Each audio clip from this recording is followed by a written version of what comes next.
Okay, I'm going to be showing you guys a few different flashlights. One, first off, is the Maglite Mini, and this is what my grandpa uses when he's going into the woods for hunting. You know, he goes out, me and him both hunt together, so we go out, I don't know, 6 o'clock in the morning, and 5 or 6, and it's still dark, so we make our way into the woods with this little guy. And it's also what we use to get back when it's after dark, or if we have to track something after dark. And the thing is, he's getting older. He's got Parkinson's disease. He's probably 70, right around 70. And he shot a big buck a couple weeks ago, and it went and laid down, and he's got a lot of property, so he took his little Maglite Mini and he went out looking for it, and he couldn't end up finding the buck. So I don't like tracking. I don't like shooting at stuff I'm gonna have to track, first of all. Second of all, I don't like killing stuff and not retrieving it and not being able to eat it. You shoot an animal, I think that animal needs to be harvested and used. That's just my philosophy. I don't shoot for sport. I don't shoot for horns, so I shoot for meat. So anyways, all that aside, I thought for Christmas I would go ahead and get him a Quark 123 by 4.7s. Reviewed by Nut and Fancy. He also reviewed all of the Quarks. That thing is so bright. I just got it on to show you guys. A little tiny guy. This is the 123 Mini.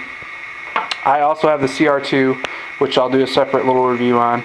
I'm actually going to give this 123 to my grandpa for Christmas, so he doesn't have to track his bucks with this crappy Maglite anymore. So yeah, I wanted to show you guys this one before I go ahead and give it to him. So I wanted to show you first the Quark 123, well actually first the Maglite, then the Quark 123, and then I'm going to show you the weapons light I have, which is the UTG ELP 38 laser light combo. This is the first time I haven't actually done this, so I'm going to be learning here. I'm not sure if the Quark or the UTG is going to be brighter. I think the UTG might beat out the Quark on that. So the gun is empty, all that good stuff. Let's do that. Okay, so first is the Maglite. Okay, pretty crappy. You can barely see much anything. You pretty much can see whatever it's directly on and nothing else. So that's what you can imagine, not being able to find something with that. Then the Quark, bam, that's on high mode. You can see basically everything in the room. You know what I mean? It's got a spot, but it floods pretty much the whole room. You can see it lights up everything. Let's go back to the Mini. See what I mean? You can just see directly, barely even see what it's directly on. So it pretty much sucks. Okay, let's get the UTG. Yeah, the UTG, you know what? I want to compare that with the Quark. Let me see if I can get a position to do that. Okay, so I would actually say the UTG's on the right, Quark's on the left. The UTG has a more direct, it's got a decent flood, just like the Quark, but it's actually got what I think is a clearer and more pure white center beam than the Quark. I think it's got a more defined center beam than the Quark as well. Which one floods better? I would say they're almost identical. Oh, sorry, camera work there. I would say they're almost identical in flood. Sorry for the goofy camera angles. I do not have a tripod to work with here. Alright, let's go back to normal light. So I'm going to say I'm pretty darn impressed with that UTG light.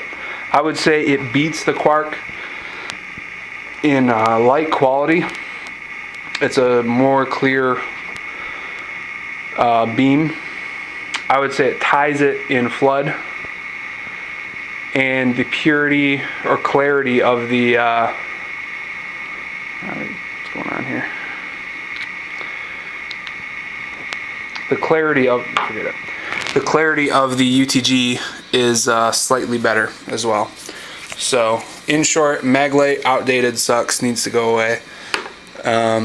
Quark for its size and price is ridiculous. I would highly recommend these things. Oh, one note on Nut and Fancy's review these. I'm not doing a review obviously because I don't. I'll probably say this on a couple reviews because we like a lot of the same stuff. I'm not going to do a review on something he did because I think it's kind of retarded to put out a review saying the exact same stuff and then looking for a bunch of thumbs up about it. Go thumbs up his video. I just don't think it's my place to do that if he's already done it. His review stands true, but one thing I thought I noticed, and I could be wrong on this, I thought he said the Quark 123 had some insane lumens out the front, like 180 or something like that. And this is on PFI Dude's website where I got this. By the way, Firearms Pro PSI Dude's website, or PFI, I don't know why I'm saying PSI. PFI Dude's website. I ordered this from him. He shipped it like a day later. It was here in like 2 days. Shipping was super quick. I had a great experience with his site. And I also got the CR2 from him. Yeah, the high is 135 lumens for 2 hours. I think probably just a typo on Nut and Fancy's video, but just be aware of that. I'm pretty sure the CR2 has a higher out the front output lumens than the 123. So I think the CR2 is the smallest and brightest of the bunch. That's the one I'm keeping for myself, and I'm giving the 123 to my grandpa. So I think that's all I have to say about the Quark. Okay, like I said, oh, and one thing on the Quark, I don't know if he mentions that. I don't know if you guys watch my review on everything, or, well, introduction to everything I have in my AK. I talk about that light and how it doesn't have a clear click on, click off mode. It's kind of, you're twisting it and then engaging the battery into the light, and that's what turns it on and off. That's the same with the Quark.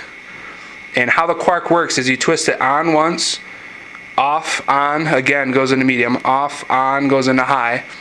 And then I actually haven't looked up how to do the strobe and all that stuff. I just got this. And then I think you do a couple of quick switches to get it into the strobing modes. But I'm not a huge fan of that. I really wish there was a specific low, medium, high click instead of just engaging that battery in a different series to get through different modes. Just something you should know. I didn't know that when I bought this. It's not a huge deal. I think you can get used to it. At least going through low, medium, high is pretty easy. I haven't tried going into these strobe modes, but I'd imagine it'd be pretty okay as well. So all in all, really impressed with the UTG ELP 30 laser light combo. The light, I haven't really messed around with the laser so much, but the light seems to be super impressive as far as light quality, flood space, and its spot. It seems to be very high quality, rivaling, if not beating out the Quark in my opinion. But then again, that is a much bigger light as well. In comparison, see that? It's a full size flashlight. The Quark is just a little tiny guy, so it's pretty impressive that this little thing can put out almost the same light quality as a light that big. And the price point for this, I want to say I paid $60 for the laser and the light. They also come with pressure switches where you can connect on your foregrip or wherever you want them. So this is really high value too. So anyways, that's my little look at a few different lights and my take on them. They're all great lights except that one. That one sucks. Don't get a mag light. Thanks.